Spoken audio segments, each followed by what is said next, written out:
মানে গণতান্ত্রিক পরিবেশ আপনি বলছেন বাম আমলে ছিল, ওই আমলে নেই?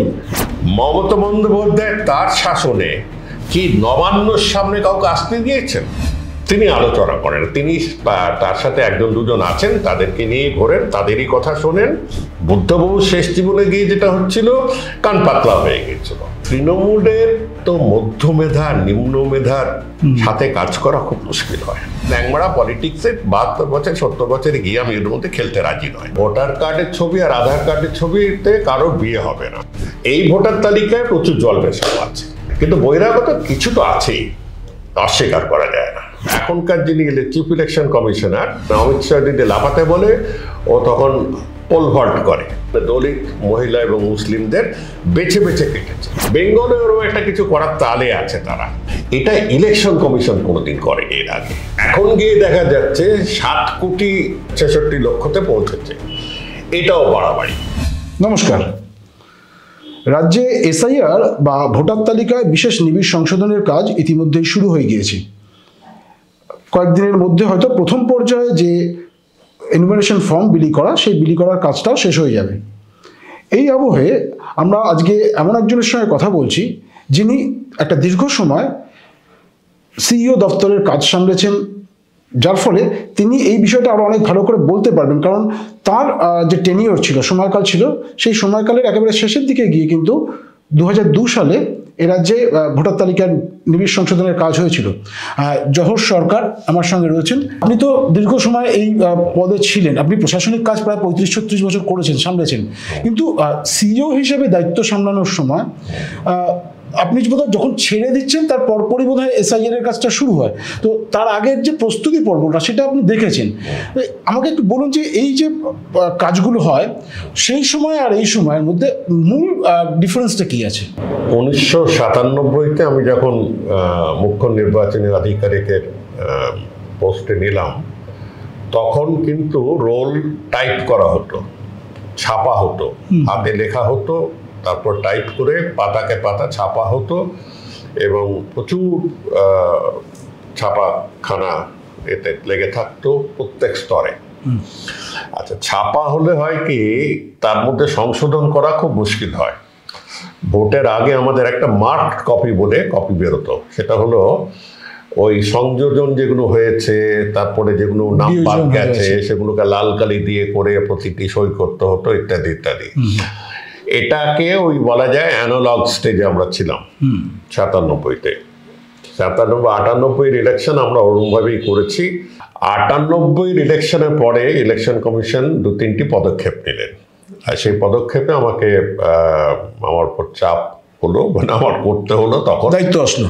হ্যাঁ, 98-এ এক হলো যে পুরো ইলেকট্রনিক রোলটা, পুরো রোলটাকে ইলেকট্রনিক করে দাও, ডিজিটাইজ করা।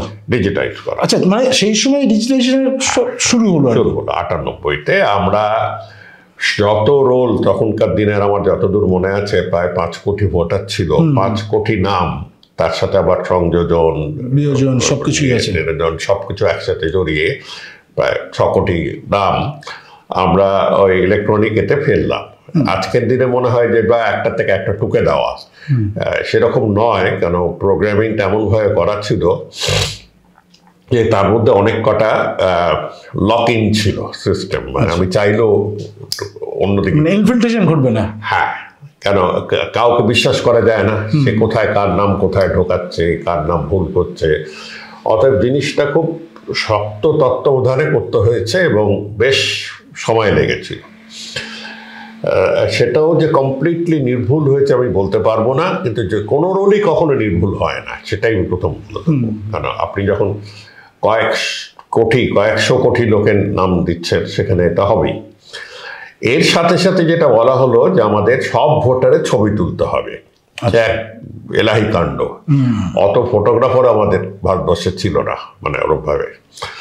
তো অন্য বিভিন্ন জায়গার থেকে জোগাড় করে প্রতিটি বুথে গিয়ে ছবি তোলা হলো। সেই ছবিগুলো দেখলে ছবিটাই হবে না, মানে আমাদের পুরনো ভোটার কার্ড দেখলেও সেরকম মনে হয়। তো ভোটার কার্ডের ছবি আর আধার কার্ডের ছবিতে কারোর বিয়ে হবে না, চাকরি হবে না, ওইভাবেই তোলা হয়েছে, মানে মাস স্কেলে তোলা। তো মিনিমাম ছবিটা রাখা হলো। এবার ছবির সাথে এটা মিলিয়ে একটা ডেটাবেস তৈরি করা হলো, এপিক কার্ড। সেই এপিক কার্ডের অনেক গল্প আছে, আমি আজকে বলবো না। যাই হোক, ঈশ্বরের কৃপায় পুরো জিনিসটা করা হয়েছিল। তারপর 99 ভোট এলো। 99 ভোটে তখন বলা হলো যে আমাদের, যেটাতে অটল বিহারী বাজপেয়ী 5 বছর তারপরে শাসন করলেন 99 থেকে 2004, সেখানে বলা হলো যে না, আমরা ব্যালট বাক্স আর ব্যবহার করবো না, ইভিএম। তা এখন গ্রামে গ্রামে গিয়ে বোঝানো হলো বোতাম টিপতে হয় কি। তা সত্ত্বেও ভোটের দিন লোকে জিজ্ঞেস করছে ওই ছাপাখানা কোটা কোথায় মারবো, ছাপটা। মানুষকে তো অত তাড়াতাড়ি বোঝানো যায় না। একসাথে ইলেকট্রনিক ডিজিটাল রোল, একসাথে এপিক কার্ড, আর একসাথে ইভিএম 1999 ইলেকশনে করে আমরা সকলেই ক্লান্ত হয়ে পালাতে পারলে বাঁচি। এই সময় আবার শুরু হলো নতুন করে ওই রোলই পরিবর্তন 2002-এ, নিবিড় পরিবর্তন। সেটা এবারকার মতো অত ভয়ঙ্কর ছিল না, মানে এত ছিল না। কারণ রোলের মধ্যে ওই যারা আজকে বুথ লেভেল অফিসার বলা হয়, তারা বাড়ি বাড়ি গিয়ে যাচাই করে ঠিক করে তারা ঠিক করে দিয়েছিল। মানে ভোটারকে এরমভাবে সন্ত্রস্ত করেনি যে আপনার ভোট কেটে নেবো। কারণ ইলেকশন কমিশনের দায়িত্ব হলো দেখা, সুকুমার সেনের আমল থেকে, যে যত ম্যাক্সিমাম যতখানি হয় লোককে টেনে না ভোটে দেওয়া। সেই সুকুমার সেনের আমলে তো বাড়িতে গিয়ে প্রায় জবরদস্তি বলেছে আপনার সই করতে হবে, হ্যাঁ ভোটে হতে হবে। তাতেও আমরা 60% বেশি তখন কাভার করতে পারি। হঠাৎ এইবার গিয়ে পাল্টে গিয়ে বলা হলো যে ভোটার তুমি ভোটার নয়, ভোটার তুমি নাগরিকও নয়। হ্যাঁ, এই বিষয়টা কেন আসলো, নাগরিকত্বের বিষয়টা কোথা থেকে আসলো? এইটা এসছে কেন, এই এখনকার যিনি chief election commissioner Ganesh Kumar, তার পক্ষপাতিত্ব নিয়ে কোনো রকমের সন্দেহ নেই। আচ্ছা, মানে তিনি কোনো রকমের সন্দেহ নেই। 1950-এর পর থেকে, সেই আমল থেকে নিয়ে আজ অব্দি কিছু কিছু ইলেকশন কমিশনে একটু বাঁদিক ডান দিক খেলেছে, কিন্তু এরকম ওপেন যেটাকে বলে খোলা মাঠে পক্ষপাতিত্ব করা এর মতন কেউ করেনি।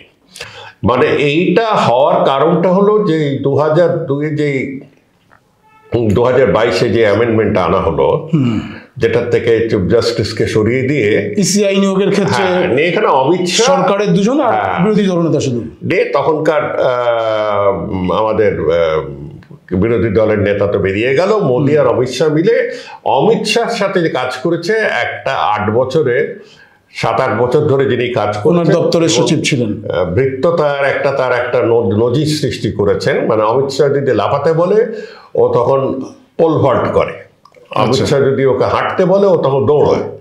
এরকম একদম আমাদের চাকরিতে তো অনেক রকমের বাজে লোক আছে, তো ভালো লোকও আছে।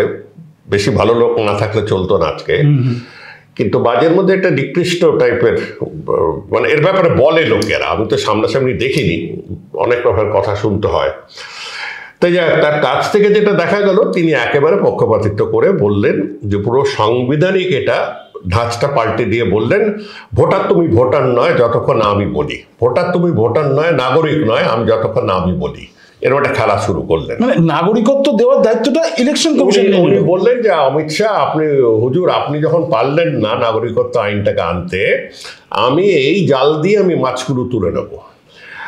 মানে আপনি বলতে চাইছেন যে ঘুরপথে হলেও এনআরসি করার দায়িত্বটা ইলেকশন কমিশন নিয়েছে? হ্যাঁ, নিয়ে নিলেন। এবং বাংলার ক্ষেত্রে যেটা টার্গেট করলেন, দেখা গেল যে 30% মুসলিম ভোটার আছে এখানে, প্রায় 29-30%। তারা জীবনেও কোনদিন বিজেপিকে ভোট দেবে না। অতএব তাদের মধ্যে থেকে যদি 9-6 করতে পারে, তবে ততখানি আতঙ্ক তৈরি করে দেওয়া তাদের জন্য। বিহারে গিয়ে বেছে বেছে যেসব জেলাতে মুসলিমরা আছে, যেখানে দলিত সম্প্রদায় বেশি আছে, যেখানে মহিলারা মাথা চাড়া দিয়েছে, সেখানে দলিত, মহিলা এবং মুসলিমদের বেছে বেছে কেটেছে। উনি বলেন আমার শুদ্ধ কথাটির সাথে একটু ধর্ম জড়িয়ে থাকে, শুদ্ধ রোল, শুদ্ধিকরণ করা হয়েছে রোলে, ভোটার তালিকা শুদ্ধিকরণ। শুদ্ধিকরণ, এইসব কথাগুলো ব্যবহার, সিঁদুর, শুদ্ধিকরণ, এগুলো তো সব একটা মানসিকতার পরিচয়। তো সেই ভোটার তালিকায় এখনো বাচ্চা ছেলেরা খেলে দেখে যে প্রচুর ডুপ্লিকেট ভোটার আছে। প্রচুর ডুপ্লিকেট ভোটার আছে। আর সেই ডুপ্লিকেট ভোটার আর ওই মুসলিম নাম কেটে আর শেষের দিকে একটা বিশাল ঘুষ দিয়ে ইলেকশনের মানে আগ মুহূর্তে একটা নতুন স্কিম এনে 10,000 টাকা না 15,000 টাকা মহিলাদের হাতে তুলে দিয়ে ওরা জিতে যাচ্ছে। বেঙ্গলে ওরকম একটা কিছু করার তালে আছে তারা। বেঙ্গল কেন, তামিলনাড়ুতেও তাদের করার তালে আছে, যেখানে যেখানে ওদের বিরোধী দলের মানে ইলেকশন ইটসেলফ ইজ সাসপেক্ট। আমাদের আজকে মাথা নত করে থাকতে হয় যে আমরা একসময় ইলেকশন কমিশনার হয়ে কাজ করেছি। খারাপ লাগে চিন্তা করতে গেলে। এটা একটা মানে আমি বলবো পূর্ব পরিকল্পিত আর ওটা একটা অ্যারোগেন্স যেটা আছে। মানে রাজ্যের মুখ্যমন্ত্রী মমতা বন্দ্যোপাধ্যায় বা তৃণমূল কংগ্রেস যে আশঙ্কাটা করছে আপনিও সেম আশঙ্কা করছেন, শুধু তৃণমূল কংগ্রেস না, কংগ্রেস বা সিপিএমও একই রকম আশঙ্কা করছে যে একটা এই যেমন বিএলওরা বেচারা কাজের চাপে তারা খুব আর ভয় পাচ্ছে। অনেক বিএলওকে বলা হচ্ছে তুমি তো আবার ফিরে আসবে আমাদের সাথে, সেখানে তো শাসক দলের বিরুদ্ধে অভিযোগ আছে। হ্যাঁ সেটাও আছে। মানে জিনিসটা এই যে গোলমেল করে দেওয়া জিনিসটার মধ্যে যে রাজ্য সরকারের একটা ভূমিকা তার মধ্যে আনা, যেটা অতখানি তীব্র না হলেও পারত। আবার বিজেপি হো হো করে হেসে গড়াগড়ি খাচ্ছে আর চেঁচামেচি করছে, এইখানে দেখো এইখানে দেখো। এই যে একটা অ্যাটমসফিয়ার অফ এক্সাইটমেন্ট অ্যান্ড কি বলবো অ্যালিগেশন অ্যান্ড ভায়োলেন্স তোলা হচ্ছে, এটা ইলেকশন কমিশন কোনোদিন করেনি এর আগে, পলিটিক্যাল পার্টিরা করেছে। খুব খারাপ লাগছে। ডিইও থেকে শুরু করে যারা জেলা শাসক হন, এক্ষেত্রে ডিইও হিসেবেই বলবো, বিএলও সকলেই তো রাজ্য সরকারের কোনো না কোনোভাবে রাজ্য সরকারের সঙ্গে জড়িত। ফলে তাদেরকে ম্যানিপুলেট করা সম্ভব রাজ্য সরকারের পক্ষে বা রাজ্যের শাসক দলের পক্ষে? দেখুন, ম্যানিপুলেট যদি করা সম্ভব হতো আমাদের কাজে, তবে আর সরকার পাল্টাতো না, তবে আর মমতা ব্যানার্জি ক্ষমতায় আসতো না। যদি সরকারি কর্মচারী ঠিকই করে থাকে যে শাসক দলের হয়েই কাজ করবে, তবে কিন্তু এটা হতো না। বিহারে হচ্ছে অন্য কারণে, বিহারে কয়েকটি জাতি মিলে ঠিক করেছিল যে আমরা অন্য জাতিকে খেলা দেখাবো, আর সেই জাতির বেশিরভাগে সরকারি কর্মচারীরা, অর্ধ সরকারি কর্মচারীরা রাজ্য সরকারের সাথে একটা কনস্পিরেসি করে থাকলেও থাকতে পারে। এখানে আমার নিজের মনে হয় না যে বিএলওরা পক্ষপাতিত্ব দেখাবে, আমার মনে হয় না। কারণ এক হলো এ রাজ্যের সেই ট্র্যাডিশনটা নেই, রিগিংয়ের ট্র্যাডিশন আছে, ফলস ভোটিংয়ের ট্র্যাডিশন আছে, নাম ঢুকে দেওয়ার ট্র্যাডিশন আছে, কিন্তু তার মধ্যে ইলেকশন মেশিনারি জড়িয়ে ফেলার এরকম কোনো ট্র্যাডিশন এর আগে কোনোদিন হয়নি। এক, দুই হচ্ছে এখানের রাজ্য সরকারের কর্মচারী বা অর্ধ সরকারি কর্মচারীরা, তারা কিন্তু সকলে রাজ্য সরকারকে খুব একটা পছন্দ করে বলে আমার জানা নেই। আচ্ছা, তাদের বকেয়া অনেক অতএব তারা যদি পারে, তারা বরং উল্টো কিছু করলেও করতে পারে, মানে রাজ্য সরকারের বিরুদ্ধে শপথও করতে পারে। হ্যাঁ, কিন্তু সেসব করার কোনো স্কোপ নেই। কারণ সাথে সাথে যে কটি নাম উঠবে, মনে রাখবেন বিহার যতখানি রাজনৈতিকভাবে সচেতন, বাংলা কিন্তু তার দ্বিগুণ থেকে 3 গুণ বেশি। সেটাই তো আমরা জানি, বাংলা অনেক বেশি রাজনৈতিক সচেতন। একটা বিহারে আপনি জাতমাত দেখিয়ে, দুমদাম দেখিয়ে 15,000 টাকা ঘুষ দিয়ে যা করা যাবে বা টাকা ছড়িয়ে, এখানে সেটা করা। স্যার, এখানেও কিন্তু লক্ষ্মীর ভান্ডারের মতো বড় একটা উপঢৌকন আছে। লক্ষ্মীর ভান্ডার করেছে অনেক বছর আগে, তখনকার একটা ইলেকশনের দিকে চোখ করে থাকতে পারে, কিন্তু ইলেকশনের সাথে সরাসরি কোনো সম্পর্ক নেই। আর লক্ষ্মীর ভান্ডারের মতন স্কিম বিজেপি এখন প্রত্যেক রাজ্যে করছে। ওয়েলফেয়ার স্কিম নিয়ে কোনো কথা না, ওয়েলফেয়ার স্কিমটি কখন তার টাইমিংটা কখন ফেলা হচ্ছে আর তার টার্গেটিংটা কখন করা হচ্ছে, এই যে ইলেকশনের ঠিক আগে প্রধানমন্ত্রীর নাম করে করা হচ্ছে যাতে রাজ্য সরকারের নাম না জড়ায়। তা প্রধানমন্ত্রীকে আমি জিজ্ঞেস করছি, ওটাকে শুধু বিহারের মহিলাদের জন্য, ওটা সারা ভারতবর্ষের মহিলাদের জন্য করা হচ্ছে না। 2 নম্বর, আপনি 11 বছর আছেন, 11 বছরে ঠিক ইলেকশনের 2 দিন আগে করলেন কেন? অনেক রকমের প্রশ্ন ওঠে যেগুলো সাধারণ মানুষ তুলতে পারে। কিন্তু এখানকার যে ভর্তুকি স্কিম চলছে, সেগুলো অনেক আগে থেকে করা হচ্ছে। হ্যাঁ, সেটা 2-3 ইলেকশন আগে থেকেই, অনেক আগে থেকে। স্যার আপনি বিএলওদের কথা বলছিলেন, আপনি কি মনে করছেন, মানে যেহেতু আপনি এই সংস্থার সঙ্গে বা এই ধরনের কাজগুলোর সঙ্গে খুব ওতপ্রোতভাবে জড়িত ছিলেন, সেই জন্য জিজ্ঞেস করবো যে কত সংখ্যক লোকের নাম বাদ যেতে পারে? 2002-এর রোলের উপরে আমরা যদি 4,60,00,000-র উপর যদি আরো 40-50 লক্ষ বাড়াই, তবে তখনকার দিনে যারা ভোটিং এজ পপুলেশন তারা কাভার হতে পারে। তবে আমরা ধরে নিচ্ছি ধরুন 5টা হওয়া উচিত ছিল তখনই, 5 কোটির মতো, 5 কোটি হওয়া উচিত ছিল তখনকার দিনে। এখন গিয়ে দেখা যাচ্ছে 7,66,00,000। হ্যাঁ, 66,00,000-তে পৌঁছেছে। এটাও বাড়াবাড়ি।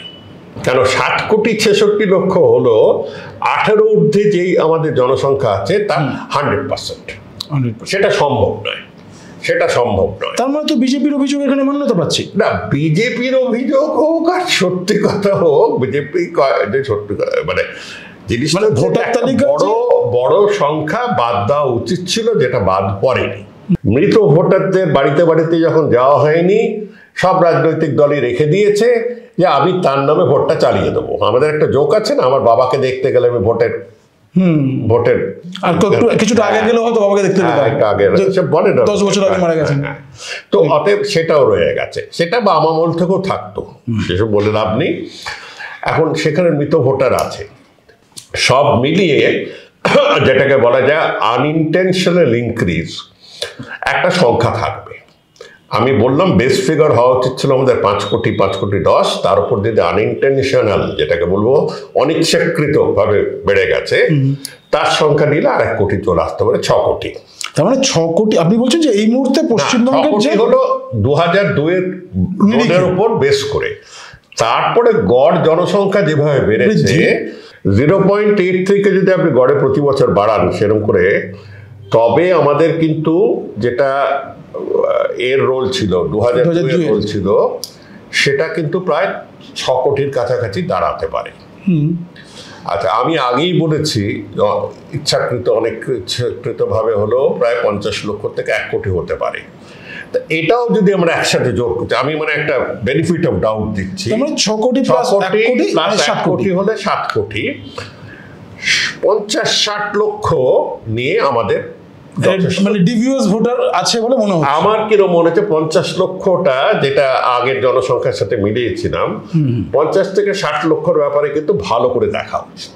আচ্ছা, তার মানে আপনার মানে পরিষ্কার একটা মত তথ্যর উপর ভিত্তি করে যে আমাদের রাজ্যের ভোটার তালিকায় এই মুহূর্তে যে 2025-এর যে ভোটার তালিকা ছিল সেই অনুযায়ী 7,66,00,000 সামথিং, তার মধ্যে প্রায় 50 লক্ষের আশেপাশে ভোটার। আমি আগে ওইটাকে 50 থেকে 1 কোটিও বলেছি, যাই হোক ফিগারটা 1 কোটি বললে মনে হয় বিজেপি যা বলেছে তার সাথে, হ্যাঁ, কিন্তু আমি বাস্তব অবস্থা সাথে মেলাচ্ছি না।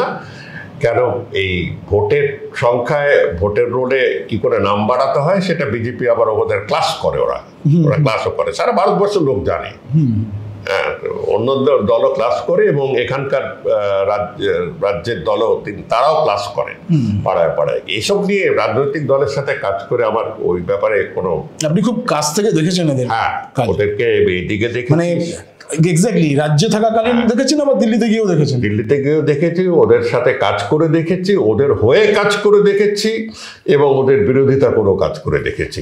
আমি বোথ সাইড ব্যারিকেডে কাজ, ব্যারিকেড মানে আপনি কয়েনের দুটো পিঠটাই ভালো দেখে নিয়েছেন। স্যার এখানে দাঁড়িয়ে আরেকটা জিনিস মানে খুব স্বাভাবিকভাবে প্রশ্ন আসবে, মমতা বন্দ্যোপাধ্যায়কে মানে আপনার কি মনে হলো 2021 সালে যখন আপনি রাজ্যসভার সাংসদ হলেন বা তৃণমূল কংগ্রেসে যোগ দিলেন, কি মনে করে আপনি তৃণমূল কংগ্রেসে যোগ দিয়েছিলেন? আমি তৃণমূল কংগ্রেসে যোগ দিইনি, এটা 125 বারের মতন বলছি।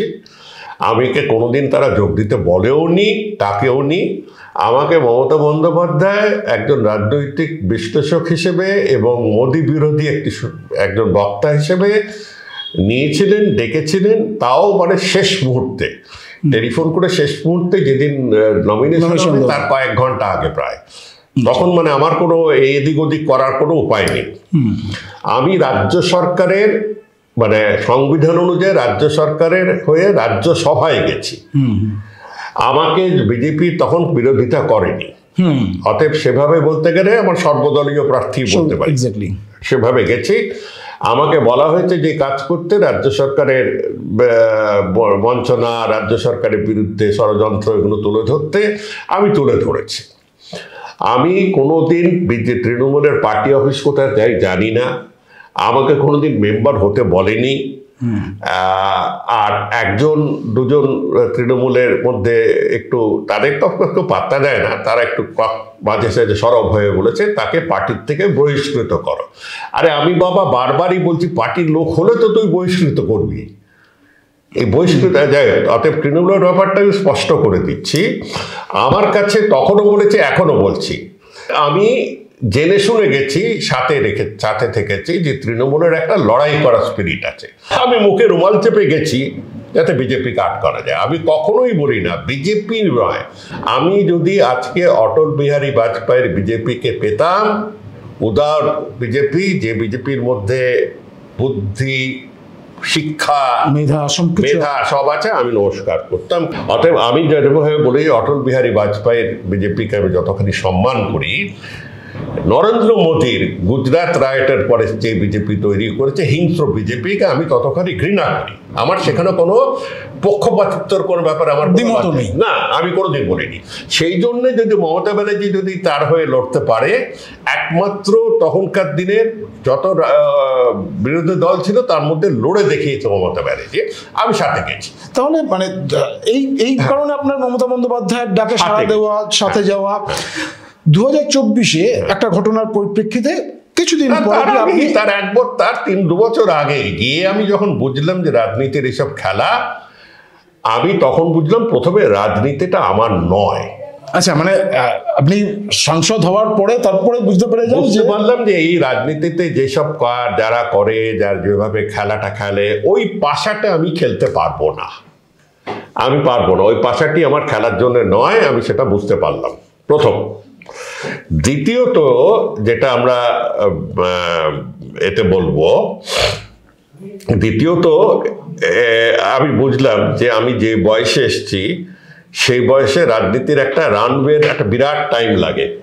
আমি বুঝলাম যে রাজনীতি আমার জন্য নয়, কারণ রাজনীতিতে তো অনেক ব্যাপার আছে যেগুলো নিয়ে আমি আজকে আলোচনা করতে চাই না, যেটা আমার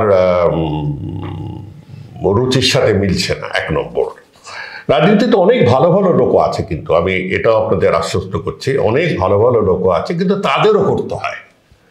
যেটা মানে একটা রাজনৈতিক দলে গেলে তাদেরকে সেই রাজনৈতিক দলের মতো করেই চলতে হয়, সেটা আমার পক্ষে সম্ভব নয়। তারপরে তৃণমূলের সাংসদীয় ওখানকার দলের এত মধ্যমেধা নিম্ন মেধার কাছে সাথে কাজ করা খুব মুশকিল হয়। এটা আমি খোলাখুলি মাইকের সামনে বলছি। ওই নিম্নমেধা, ওই হিংস্র ভাব, এদের সাথে কাজ করা আমার এই বয়স নেই, আমি ওদের লেভেলের নই। 2-4 জন লোক ওখানে আছে যারা এইসব নিয়ে। তৃণমূলের সংসদীয় দলে এই ধরনের লোক আছে, যারা 2-4 জন আছে যারা সবসময় লাঠি ঘোরাবার চেষ্টা করে, তারা অন্য লোকের বিদ্যা বুদ্ধি বোঝার ক্ষমতাই নেই তাদের, দাবিয়ে রাখার চেষ্টা, ল্যাঙ্গি মারার, এই মারা, এইসব। আমি ল্যাংমারা পলিটিক্সে 72 বছর 70 বছরে গিয়ে আমি এর মধ্যে খেলতে রাজি নয়।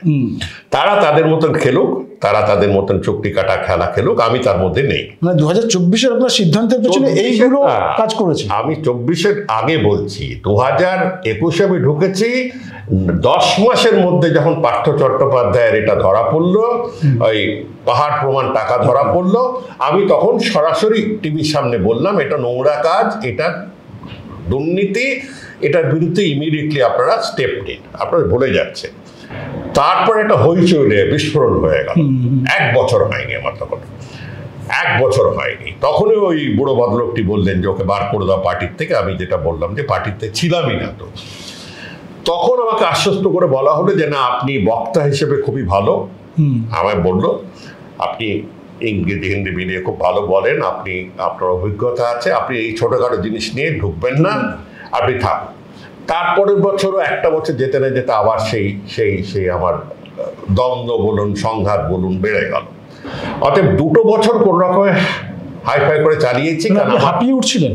হ্যাঁ, কেন আমার কাজটা হচ্ছে বাজেটে তোলা যে মোদি কিভাবে দেশটাকে বেচছে, আমার বাজেটে তোলা যে মোদি কিভাবে তার বুজম ফ্রেন্ডকে 7-7টি এয়ারপোর্ট জলের দরে বেচে দিচ্ছে। আমার কাছে এটা জাতীয় কর্তব্য এইসব তোলা।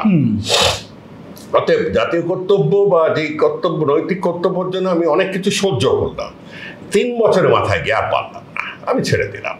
কিন্তু তৃণমূলের মধ্যে ওই সময় যেই আচরণ দেখালো এই আরজি কর বা সন্দেশখালী এসব নিয়ে, আমি বুঝলাম যে তারা সেই বাম জমানার শেষের দিকে যেই তাদের অহংকার, দম্ভ, দাপট, সেই স্টেজেই চলে। যার কথা শুনে আপনি দলের সাংসদ হয়েছিলেন, তার সঙ্গে এই বিষয় নিয়ে আলোচনা করলেন না? আমি মমতা বন্দ্যোপাধ্যায়ের কথা বলছি। তিনি আলোচনা করেন না, তিনি তার সাথে 1-2 জন আছেন, তাদেরকে নিয়ে ঘোরেন, তাদেরই কথা শোনেন।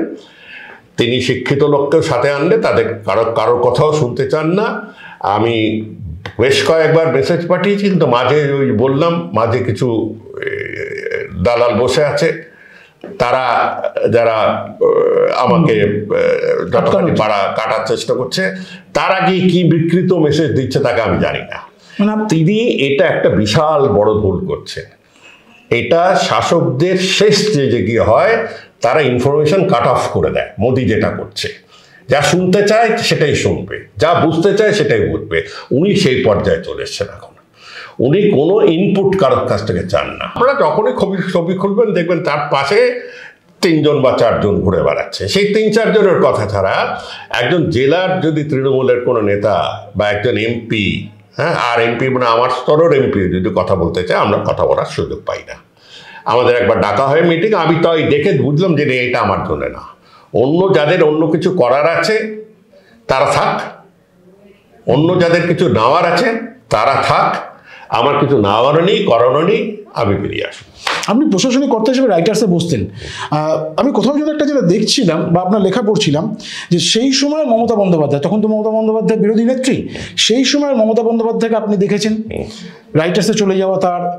আবার মমতা বন্দ্যোপাধ্যায় যখন প্রশাসনিক কর্তা অর্থাৎ মুখ্যমন্ত্রী, সেই মমতা বন্দ্যোপাধ্যায়কেও আপনি দেখেছেন। কোন মমতা বন্দ্যোপাধ্যায়কে আপনি কত মার্কস দেবেন? আমি যদি বলি যে 10 নম্বরে কাকে কত মার্কস দেবেন? না, ওনার প্রচুর গুণ আছে, সেটা মানতে হবে। গুণ ছাড়া কেউ, গুণ তার যদি শক্তি না থাকে, বুদ্ধি না থাকে, লোকে এই স্তরে আসতে পারে না। কিন্তু একটা স্তরের, আমি একটা জিনিস তুলনা করেই বলবো, রাইটার্স বিল্ডিং এর বাইরে মমতা বন্দ্যোপাধ্যায় প্রতি মাসে বছরের পর বছর আন্দোলন করেছেন, গেটে ধাক্কা দিয়েছেন, অনেক কিছু করেছেন, অ্যারেস্টেড হয়েছেন, মারধর খেয়েছেন, চলে গেছেন একেবারে দোরগোড়ায়। রাইটার্স বিল্ডিং এর মধ্যে যখন তখন ঢুকে গিয়ে তিনি প্রতিবাদ করেছেন, প্রাইম মিনিস্টার, চিফ মিনিস্টারের ঘরের বাইরে ধর্নাও দিয়েছেন, ফেলানি বসাক, হ্যাঁ করেছেন। মমতা বন্দ্যোপাধ্যায় তার শাসনে কি নবান্নর সামনে কাউকে আসতে দিয়েছেন? প্রথম প্রশ্ন। নবান্নর 5 মাইল দূর থেকে ঠেঙিয়ে লাল করেছে, নবান্নর নদীর ওপারে ঠেঙিয়ে লাল করেছে। এটা কি গণতন্ত্র? 1। 2, নবান্নর গেট অব্দি কাউকে আসতে দেননি। আর নবান্নতে একটি মেয়েকে হাতে ধরে নিয়ে গিয়ে মুখ্যমন্ত্রীর চেম্বারে নিয়ে যাওয়ার তিনি কি কখনো প্রশ্রয় দিয়েছেন? তিনি কি কখনো অ্যালাউ করেছেন? চিন্তা করে দেখুন আপনারা। মানে গণতান্ত্রিক পরিবেশ আপনি বলছেন বাম আমলে ছিল, এই আমলে নেই? বাম আমলের শেষের দিকে ওদের যতখানি, তাও যেটা ওরা ছেড়েছে, ওরাও তখন ওরা অনেক রকম ভাষা টাষা ব্যবহার করছিল, তারাও তাদের তাণ্ডব বাহিনী দেখিয়েছিল, কিন্তু তারা যে আমলে যেই সুবিধা পাওয়া গিয়েছিল গণতন্ত্রের, সেটুকু সুবিধা কি পাওয়া যাচ্ছে? কেউ গেছে, কেউ নবান্নর সামনে গিয়ে কেউ দাঁড়িয়ে কোনো প্রতিবাদ করতে পেরেছে? পারবে? আপনার চোখের সামনে দেখছেন বছর, আপনারাই বিচার করুন যে তার মনোবৃত্তি কি, কিভাবে শাসন চালাচ্ছেন। ছবি তুলতে যে কোনো দিন টিভি খুলুন, দেখবেন সেই 4জনই রয়েছে, পঞ্চম কোনো ব্যক্তি দেখবেন না। এটা বাজে বাজে সিজন অনুযায়ী পাল্টায়। 100 সোনালী গুহ সাথে যেত, এরা যেত, এর সিজনে পাল্টায়। তা এই সিজনে এখন 4-3জন আছে। শিক্ষিত লোক তো ওদের থেকে বেশি শিক্ষিত লোক আরো আছে, ওদের থেকে বেশি দুনিয়া দেখার লোক, দিল্লি দেখার লোক আরো আছে, ভারতবর্ষ দেখার লোক তো আরো আছে। আমি নিজের কথা বলছি না, আমি তো রাজনীতি করতে আসিনি, আমি আমার এতে মধ্যেই বলছি যে অনেক লোক আছে, কারণ শুনতে হয়। বুদ্ধবাবু শেষ জীবনে গিয়ে যেটা হচ্ছিল, কান পাতলা হয়ে গেছিল, বেশি লোকের কথা শুনে একটু কনফিউজড হয়ে যেতেন যে লাস্ট লোকটা কি বলে গেলে কি বললো। ইনার ওপর উল্টোটা, কান মোটা, শুনবই না, কার পাতলা তো না, শুনবই না। অভিষেক বন্দ্যোপাধ্যায়কে আপনি দেখেছেন, অভিষেক বন্দ্যোপাধ্যায়কে আপনার মানে একজন রাজনৈতিক ব্যক্তিত্ব হিসেবে কেমন মনে হচ্ছে, তার ভবিষ্যৎ বা তার বর্তমান? আমি খুব বেশি দেখিনি তাকে, কেন ওই তো লোকসভায় ছিলেন, আমি রাজ্যসভায় একটা দুটো মিটিং ওই রুমে করেছি, কথাবার্তা একবার দুবার হয়েছে। উনি কথা কম বলেন, আমি দেখলাম নিজের মতন। সেই কম বলাটাকে অনেকেই দম্ভ ভাবে, অনেক অহংকার ভাবে, অনেকে অনেক কিছু ভাবে। আমি ওই ভাবাটাবার মধ্যে নেই, আমার ছেলের থেকেও ছোট, অতএব আমি ওসব ভাবাটাবার মধ্যে নেই। তিনি উত্তরাধিকার হিসেবে পাবেন, অনেকেই মনে করেন হয়তো পাবেন। তিনি তার মতন তার রাজনীতি করেন, তার রাজনীতির সাথে আমার কোনো সম্পর্ক ছিল না। আমাকে ডেকেছিলেন মমতা ব্যানার্জি, তাতে অনেকেই বলেন তিনি এবং তার একজন দুজন মোসাহেব খুব ক্ষিপ্ত হয়েছিলেন। এসব আমি এক কানে শুনি আর এক কানে বার করে দিই। যেখানে শুরু করেছিলাম সেই জায়গাতে ফিরে আসি।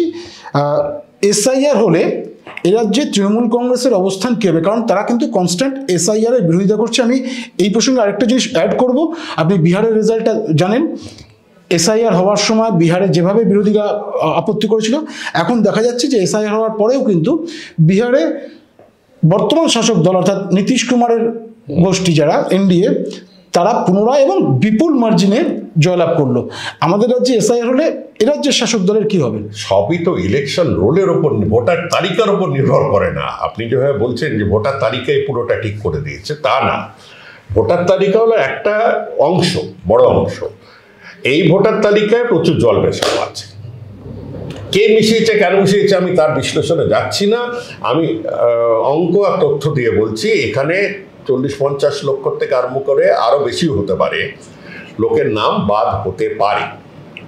নাহলে এত সংখ্যা, এই 7 কোটি 70 লক্ষ ভোটার, 18 ঊর্ধ্ব আমাদের জনসংখ্যা 60 কোটি 80 লক্ষ, এরকম ভাবে মেলে না। শুধু কি বলবো, গণিত শাস্ত্র থেকে আমি বলছি যেটা হতে পারে না। অতএব কাটাকাটি এখন দেখতে হবে যে কাটাগুলো গিয়ে কি বেছে বেছে কোনো কমিউনিটিকে ধরে কাটা হচ্ছে, 1 নম্বর। 2 নম্বর, নাগরিকত্বর প্রশ্ন যদি তোলা হয়, তবে নাগরিকত্ব কি শুধু একটি কমিউনিটির ক্ষেত্রে চালু? কারণ এখন অব্দি তো সুপ্রিম কোর্ট বলেনি যে নাগরিকত্ব আইন সঠিক, ওটা হয়নি, হয়নি। হলে তো এতদিনে সবাই সার্টিফিকেট পেয়ে যেত। এখনো বলা হচ্ছে যে ওটা আবেদন করলে 6 বছর 7 বছর লেগে যাচ্ছে। হ্যাঁ, বলছি যে তবে তো 1 কোটি বাঙালি হিন্দু যারা এখানে শরণার্থী বা উদ্বাস্তু হয়ে এসেছেন, হ্যাঁ, হয়ে গেল তাদের। অতএব ওদের ব্যাপারে যে আইন প্রযোজ্য হবে সেই ব্যাপারে কিন্তু অন্য কমিউনিটির লোকদেরও সেই আইনে প্রযোজ্য করতে পারেন। কিন্তু বহিরাগত যদি কেউ থাকে, একটিও যদি প্রমাণ করতে পারে, কারণ তাতে যখন নেমেছে কেউ আটকাতেও পারেনি, তবে কিন্তু তাকে বহিরাগত লিস্টে রাখতে হবে। আমি শুনেছি বহিরাগত যারা আছে তারা নাকি অনেকেই পালিয়ে যাচ্ছেন, চলে যাচ্ছেন, গল্প টল্প শুনছি। কিন্তু বহিরাগত কিছু তো আছেই, অস্বীকার করা যায় না। কত কিছু সেটা বলতে পারবো না, কারণ এই সারা ভারতবর্ষে বাঙালিদের পরিযায়ী শ্রমিকদের উপর ঠেঙিয়ে লাল করলো গত 6 মাসে, কটা বার করতে পেরেছে? পুশব্যাক কত লোককে করেছে? 100, 200। তার জন্য কি কাশ্মীর থেকে কন্যাকুমারী সব পুলিশকে বলা হবে যে যেখানেই দেখবে যে লুঙ্গি পরা লোক, যেখানেই দেখবে বাংলা ভাষায় কথা বলছে লোক, তাকে ধরে মারো? এটা কি ঠিক হলো? আপনি মমতা বন্দ্যোপাধ্যায়কে কিছু বলবেন? সরাসরি যদি বলা হয় যে আপনি মমতা বন্দ্যোপাধ্যায়কে কিছু, মানুষের সাথে জিনিসটা বোঝার চেষ্টা করুন। সবকিছু পুলিশ দিয়ে হয় না। পুলিশ দিয়ে যারা যারা রাজত্ব করেছে, আমি সেই 77 থেকে দেখছি। আমি 75 এসেছি এমার্জেন্সির সময়, চাকরিতে ঢুকেছি। প্রচুর শাসক দলকে আসতে দেখেছি, প্রচুর সরকারকে আসতে দেখেছি, প্রচুর তাকত দেখেছি তাদের, প্রচুর জৌলুস দেখেছি তাদের, আবার চলেও যেতে দেখেছি, দেখেছি।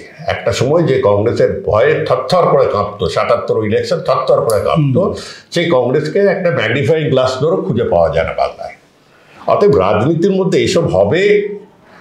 রাজনীতিকে একটা গণতান্ত্রিক চোখে দেখে আপনার বিরোধীদের সাথেও কথা বলে জিনিসটা বোঝার চেষ্টা করুন বাংলায়। আর বাংলার মানুষের অবস্থা আমার মনে হয় আরো বেশি উন্নতি করা যেত। একটা ইন্ডাস্ট্রি আসছে না, এই তোলাবাজি মোলাবাজির ভয়ে কোনো বড় ইন্ডাস্ট্রি কি হলদিয়া পেট্রোকেমিক্যাল, এরপরে পেট্রোকেমিক্যাল, আর এরপরে কোনটা বড় ইন্ডাস্ট্রি? সৌরভ গাঙ্গুলি ইনভেস্ট করছে না, বলছি তো কোনো বড় ইন্ডাস্ট্রি আপনি আনতে পারলেন না। হলদিয়া পেট্রোকেমিক্যালের পরে সেই যে ন্যানোকে তাড়ানো হলো, তারপর থেকে লাস্ট 12 বছর কোনো ইন্ডাস্ট্রি নেই। ছেলেগুলো চাকরি পাবে কোথা থেকে? বাংলাকে একটা সুইগি, জোম্যাটো আর নাইট গার্ডের যাতে পরিণত, মানে গিগ ওয়ার্কার্সদের জায়গা, গিগ ওয়ার্কারের মধ্যে পরিণত করেছে। এটা কি তারা একটা বৃহৎ দৃষ্টি রাখতে হয়। পাশে উড়িষ্যাতে হচ্ছে, দরকার লাগলে কেন্দ্রীয় সরকারের সাথে বোঝাপড়া করতে হবে। দুটোই সাংবিধানিক সরকার। একটা সাংবিধানিক সরকারের সাথে সারা জীবন খালি লড়াই করে যাব। অনেকে কিন্তু বলে কেন্দ্রীয় সরকারের সঙ্গে না হলে কেন্দ্রীয় শাসক দলের সঙ্গে খুব ভালো বোঝাপড়া আছে। এটা আরো খারাপ। শাসক দলের সাথে বোঝাপড়া করলে রাজনৈতিক বোঝাপড়া হলো, আপনার রাজনৈতিক ফায়দা হলো। আমার কি হলো? আমার রাজ্যের কি হলো? কেন্দ্র রাজ্যকে একটা পুরো সংঘাত মুডে রাখবেন না। আমি অর্ধেক জীবন এখানে কাজ করেছি, অর্ধেক জীবন ওখানে কাজ করেছি। এখানকার ভালো আর বদলোক দেখেছি, ওখানকার ভালো আর বদলোক দেখেছি। এইভাবে একটা কৃত্রিম সংঘর্ষের মধ্যে সবসময় থাকবেন। জহর সরকার তিনি তার দীর্ঘ যে কর্মজীবন, তার যে অভিজ্ঞতা, সেই অভিজ্ঞতা শেয়ার করলেন আমাদের সঙ্গে। ভোটে কি হবে সেটা তো পরবর্তী সময় জানা যাবে, কিন্তু জহর সরকার তার মত যে এ রাজ্যে এসআইআর হলে এত সংখ্যক মানুষের নাম বাদ যাওয়ার সম্ভাবনা থেকে যাচ্ছে, কারণ যেভাবে ভোটে এ রাজ্যের জনসংখ্যা বেড়েছে সেটা হয়তো সঠিক নয়। অন্তত জনসংখ্যার অনুপাত যেভাবে বাড়ে, যে অ্যাভারেজ বাড়ে, সেই অ্যাভারেজ অনুযায়ী এটা ঠিক নয়। অবশ্যই ভোটার তালিকার যে চূড়ান্ত তালিকা বেরোলে সেটা আমরা জানতে পারবো। আর 2026 বিধানসভা নির্বাচনের পরে এ রাজ্যের ফলাফল কি হয় সেদিকেও আমাদের নজর থাকবে। আপনাদের নজর থাকুক দ্য ওয়ান নিউজের পর্দায়, কারণ খবর এখন এখানেই।